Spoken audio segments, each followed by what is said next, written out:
Okay, this one is a bit different from your typical everyday t-shirt bra. It's giving practical, but with a little bit of personality. The lace design is this sheer, leafy patterned overlay, which makes it feel a bit more interesting than a plain minimizer.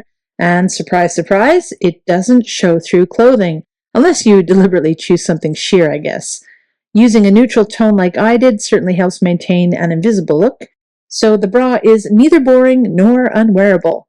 The cups are lined with a soft inner layer, so it feels lightweight, and this bra is more about structure and shape from the fabric and underwire rather than bulk adding.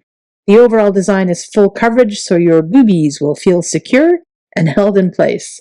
It has that classic minimizer style when on, which streamlines under clothes, especially with a button-down shirt or anything fitted. And again, the fabric is smooth enough so that it doesn't show through most clothing, even with the lace detail.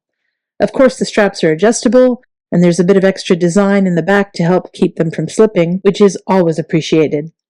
Comfort-wise, it feels light for this type of bra. Not overly thick, not overly structured. It just kind of sits where it's supposed to and gets on with its day. It's supportive and practical, but still a little more visually interesting than your standard basics. All but my sportswear bras are from Olga, by the way. It's my favorite brand. The fit, at least for me, is perfection.